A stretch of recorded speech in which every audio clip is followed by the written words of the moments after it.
Hello, I'm Josh. This is my presentation to show what I'm planning with my final year project.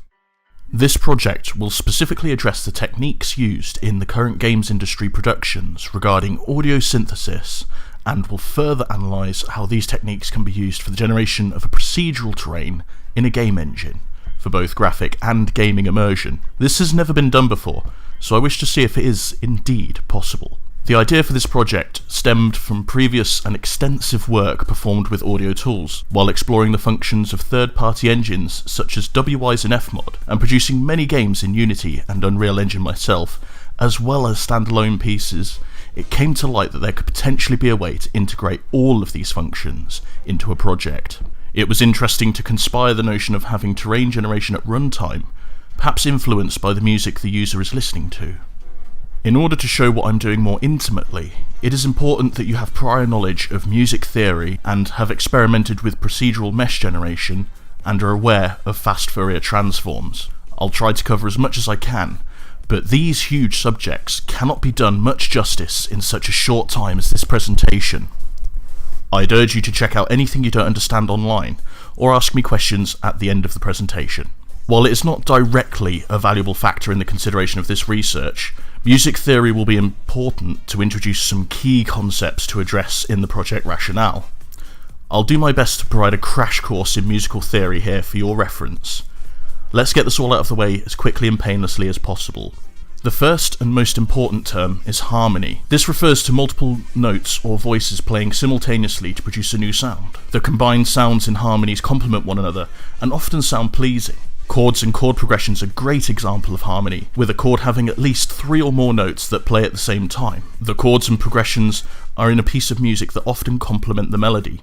There are 2 main types of harmony: dissonant and consonant. Musicians will often combine consonant and dissonant harmonies to make the music more exciting and intriguing. A melody is a succession of notes arranged into a musical phrase. The 2 primary elements of a melody are pitch and rhythm. Pitch is the audio vibration produced by an instrument or voice. It's how high or low a note will sound. Arranging these pitches in a series creates a melody. Rhythm or duration is the length each pitch will sound. These durations are divided into beat divisions like whole notes, half notes, quarter notes, triplets, etc. etc. Rhythm is an essential element of music with more than one meaning. Rhythm is often used as a recurring movement of notes and rests in time. It also describes a pattern of strong and weak notes that repeat throughout an audio sample. The basic elements that comprise musical rhythm include beat, meter, time signature, tempo, strong and weak beats, syncopation, and accents. When a piece of sound is created organically, it is made of sine waves, which are pure waveforms that are rounded to a perfect curve, which is often known as analog. However, digital applications cannot replicate these organic curves due to their binary processing nature. As such, they must try to replicate it by taking thousands of samples of these pure organic waveforms and reconstructing them with binary blocks. This perfectly sums up the common argument between analog and digital audio. Digital audio samples are measured in frequencies called hertz, when streamed or called within a digital product such as a game or film. The most common sample rate used is 44.1 kHz for most standard applications, which means that the audio file is often split into segments and is read roughly 44,100 times per segment. A sample is taken at a particular time in the audio wave, recording the amplitude. This information is then converted into digestible binary data, which can be processed. There are also numerous types of audio files. Each file type has a set of unique properties that make some types more suitable for certain media than others. These types are determined by their extensions and properties. The most common are WAV, MP3, and OGG. Each audio file type has a container format or wrapper, which allow more data to be embedded into a single file, usually along with metadata for identifying and further detailing those files. This often includes metadata such as tags, sample rate, BPM, length, MIDI information, loop markers, and strings such as the name of the creator and the size of the file. Sometimes there can be even more data, such as images and links in this. This is all very extensive and out of the general scope of this course and project, but it is very important information that I will need to consider in my project and make reference to later. I urge you to do your own research if any of this is hard to swallow. Most procedural terrain algorithms use Perlin noise, which is a procedural noise texture type and is available as a common code function for game engines. I will be using this in my current project to substitute for music for testing purposes. Now, generating procedural terrain is nothing new.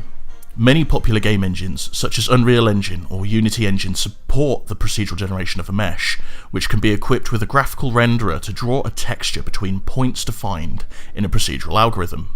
It is important to influence terrain generation with noise, textures, random seeds, or any other kind of technique, as long as the data can be interpreted with a numerical type. To draw a piece of terrain, most algorithms will take a subset of points in space, such as vectors, and connect them together to draw a graphical representation of a mesh by using triangles. The drawing procedure often starts at the firstly defined point, and then moves to point 2, and then lastly 3 to fill in the triangle. These points are offset by the noise, and by the iteration number of a loop to ensure the same triangle is not redrawn many times in the same space. This is often all wrapped together in a neat little for loop. This GIF shows my project in action and how exactly these triangles come together to form the mesh for the terrain basis. The last part of my presentation will cover fast Fourier transforms. Fast Fourier transforms, or FFTs for short, are usually used for fault analysis and quality control of machines or systems. A signal, which is often audio, is sampled, as discussed earlier, over a period of time and then divided into its frequency components, which are single sinusoidal oscillations at distinct frequencies, with their own amplitudes and phases. This information can be used to potentially influence the generation of terrain with audio, assuming that the sampling rates are correct. The algorithm converts the signal into individual spectral components and provides numerical frequency information about the signal which I gravely need in order to execute this project. Okay, so this was a bit of a long and heavy presentation, but thanks for listening. If you have any further questions, please ask them now, and I do urge that you do your own research on this topic. Many thanks.